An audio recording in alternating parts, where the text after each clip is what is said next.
Olá, meu nome é Letícia e hoje eu vou falar então dos polímeros de adição comum. Como que funciona a polimerização de adição comum?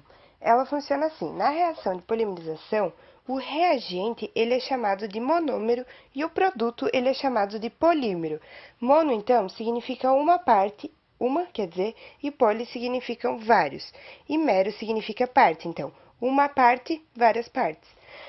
A gente tem dois tipos de polímeros, o polímero etilênico e o polímero diênico. Como que é o polímero etilênico? Ele tem apenas uma ligação dupla em sua cadeia. E o polímero diênico, ele tem duas ligações duplas em sua cadeia. Então, falando exatamente agora sobre a reação em si. Como que a reação acontece?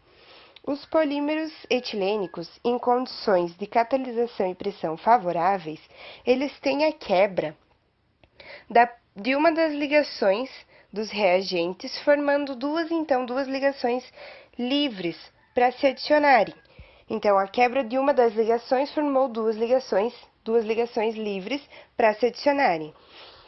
O polímero, então, ele é a ligação, essas ligações livres para serem adicionadas, multiplicadas N vezes. Então, o etileno, por exemplo, ele é o polietileno.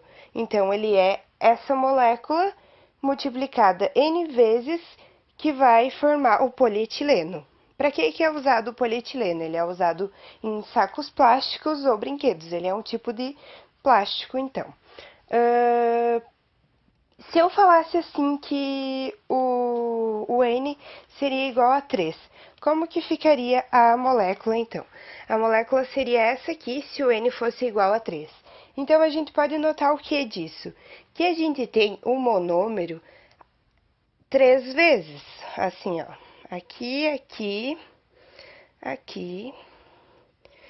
E aqui a gente tem o monômero 3 vezes, formando o polímero. Como fica chamado esse polímero? Fica chamado de trímero. E se o exercício pedisse, então, para a gente achar o monômero, como que a gente faria? Ele deu a molécula aqui, então, o polímero, e a gente tem que achar o monômero. Como seria? Aqui, você tem que anotar a primeira parte, o C2, e a última parte, o CHCN. Você tem que ver se ela vai aparecer outras vezes. Então, a gente pode ver que o CH2, ele aparece aqui e ele aparece aqui. E o CHCN, ele aparece aqui e ele aparece aqui. Ah, então ficou fácil. O polímero é essa parte, o monômero, desculpa, é essa parte aqui. Sim, essa é como se fosse o monômero, mas ele vai ficar assim, CH2, CHCN.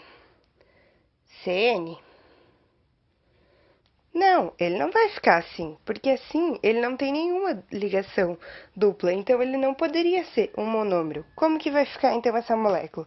Essa molécula vai ficar assim, ó. Porque essa aqui que estaria livre, ela vai voltar para cá, e essa aqui que estaria livre também, que eu não coloquei antes, ela vai voltar para cá, formando a ligação dupla. Então, o monômero da acrilontrila, ela é essa molécula aqui, CH2 dupla CHCN. Oi, meu nome é Maria Eduarda e eu vou fazer uma videoaula sobre polímeros de adição 1,4.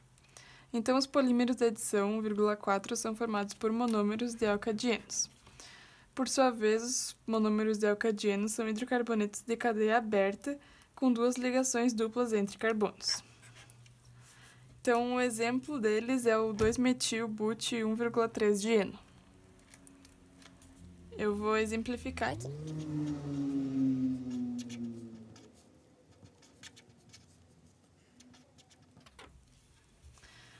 Então, aqui, para dar um primeiro exemplo dos polímeros de adição 1,4, vai ser a borracha natural.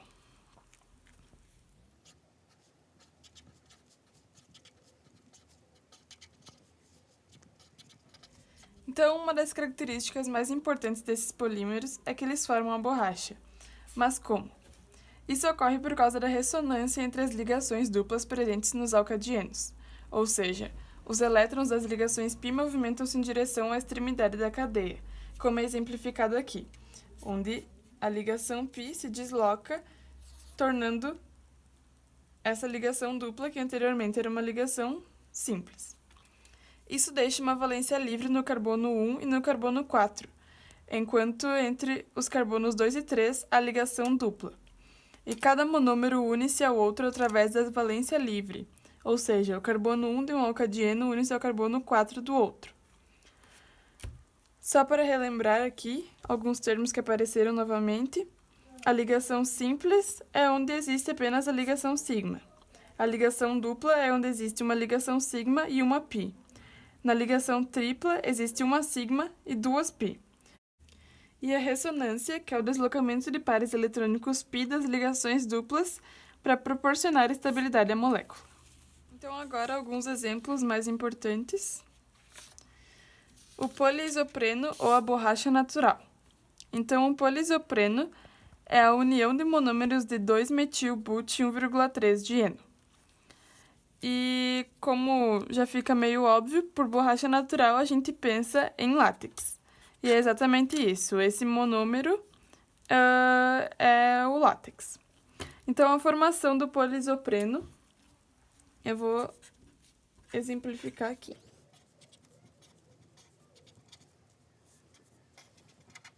Então, aqui é o monômero e a reação ocorre por meio de catalisador,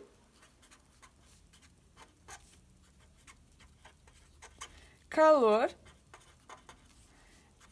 e pressão,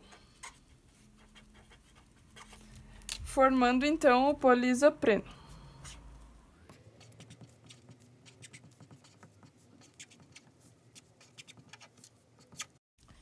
O nosso segundo polímero de adição 4 vai ser o polibutadieno, ou então também conhecido como borracha sintética.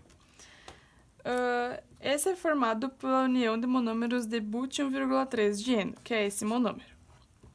E essa borracha sintética pode ser encontrada em milhares de coisas, por exemplo, chupetas, roupas de mergulho, etc.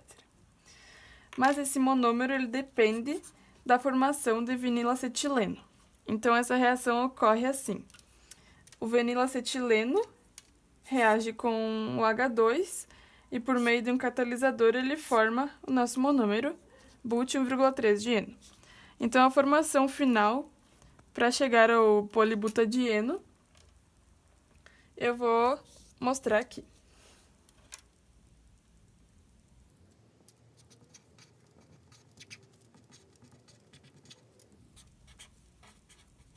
Ela também ocorre por meio de catalisador, calor e pressão. Chegando então ao polibutadieno. Nosso último exemplo é o polineopreno. Então, ele é um polímero que depende da união de monômeros de 2-cloro-but 1,3 dieno, também conhecido como cloropreno, que é esse monômero aqui. Esse polímero ele acaba sendo usado em roupas, luvas, etc. Então, ele também depende da reação de vinilacetileno e ácido clorídrico, que é representado por essa reação aqui, onde o vinilacetileno vai reagir com o cloropreno, formando aqui o policloropreno ou neopreno. Muito obrigada pela atenção e eu espero ter ajudado.